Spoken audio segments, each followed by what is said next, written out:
YouTubers. So welcome to my tutorial on how to paint gravel. Just to start off, I am using a fan brush. It's a chunking fan brush, size 2 from Rosemary & Co. And the paint that I'm using is titanium white, ivory black, cobalt blue, and dioxazine purple. I have a pretty light mixture, so it's primarily white. I'd say about 80% titanium white, and then divvying the other colors up to make 100% or the rest of the mixture. And what I'm doing is I'm loading paint onto my fan brush, pretty thick. It's on there quite thick, and I'm literally tapping the panel. And in my future videos, I'm going to show how I mix the paint and give more close-up views of kind of what I'm doing. But for now, this is what I'm doing. And this is a dry brush technique. I'm not using any medium. I'm using the paint straight out of the tube. And you can really use any type of paint for this. I'm using oil paint. And this technique would probably only work with oil paint. It wouldn't work with acrylic. And I apologize about the quality of this video and audio. I kind of had it made up beforehand and my results got lost. And well, unfortunately, this is what I have to work with. So in the future, look for some better videos with some better explanation. I'm also planning on doing some paid tutorials that will be full length, no time lapse.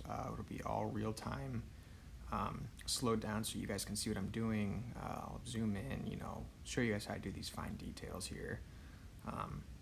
But this is essentially the method that I'm using right now, and it's a pretty simple method. It really isn't complicated whatsoever, and I think it really gives some great effects as far as gravel and foreground and stuff goes. And so now what I'm actually doing is I'm going to zoom in here. I'm going to use a different method. I've got a pretty good base for this gravel here, but what I'm actually going to do now is I'm going to get a rigger brush, and this is a size 1 rigger brush, and I'm going to take that same mix between titanium white, dioxazine purple, cobalt blue, and ivory black, keeping it pretty light to a light gray, light purplish gray. And I'm actually going to now mix in a medium, and I'm using mineral spirits. Now I prefer mineral spirits, but you can use paint thinner, you can use wine spirits, you can use white spirit, you can use a variety of different things. Whatever you like to use, you can use it. But the consistency that I'm going for when I'm mixing this white spirit or this mineral spirit in with my paint is like a milky consistency, excuse me. And I like to explain it like if you were to get some whole chocolate milk from the store and pour it out into a cup and swirl it around, the residue that's left on the side, that is how thick my paint is. And what that allows for is it allows me to get really detailed, but at the same time, it allows me to keep that thick consistency. And so that's what I'm doing here. I'm literally just tapping the panel with this brush. And you might have to play around with it a little bit. Sometimes I even still do as well. But it really is an art. It's not something you're going to get on the first, second, or maybe even 10th try, but eventually you will get the concept. It's just practicing, and the beauty of doing landscapes or portraits like this one that I've been commissioned to do that involve a landscape is that nature is never perfect, and if you mess something up, you can always look at it and reevaluate and see what you can do to fix it, and that's what I love about landscape painting.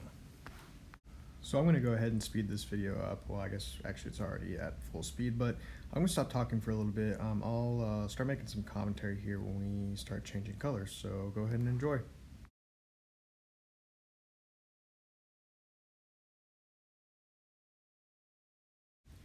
Okay, so we're going to switch up the colors here a little bit. So now what I'm using is primarily a mixture of cobalt blue, ivory black, maybe a little bit of titanium white. If it is, it's very minimal, and dioxazine purple. So what this is going to give us is a chalky kind of purplish, very dark blue to black mixture, as you can see here. And this is going to set some really good tone for the deeper colors in this picture, and it's going to give us a really good base for that background, or that middle ground rather, excuse me. And it's going to make the highlights pop out, even though the first set of paint that we put on with the titanium white primarily mixture, that wasn't necessarily the highlights. It's just setting us up for some good highlights. And so what this is doing is it's giving us a sense of depth, this dark paint is.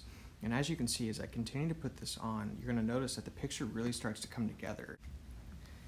And one thing else I'll point out here is when you see my paintbrush go off the screen there, it's what I'm doing is I'm actually reloading the paint. And so a general rule of thumb that I like to use is I don't like to buy paint as little as I have to. It's very expensive. I do use cheap paint just because I can, and you don't have to buy expensive paint to make it look good. But I'm actually reloading my brush when I go off the screen there. So I would say every 5 to 10 brush strokes, depending on how big they are and depending on what you're doing. For gravel, it's not a big deal because it looks a little rusty and it looks a little messy, and there's no portion or form or beautiness to it really, depending on how you look at it.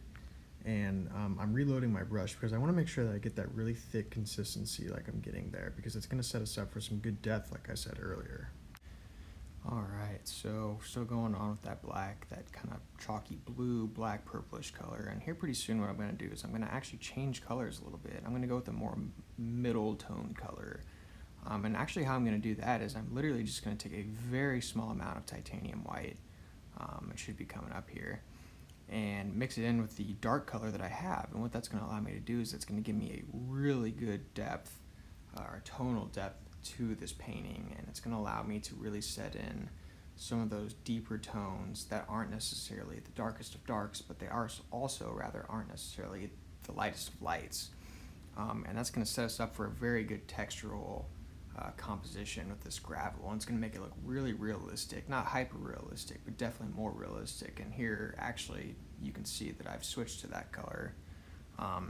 And so one thing that I will suggest, actually, I've definitely added some titanium white to this, and another thing that I've added is some more dioxazine purple.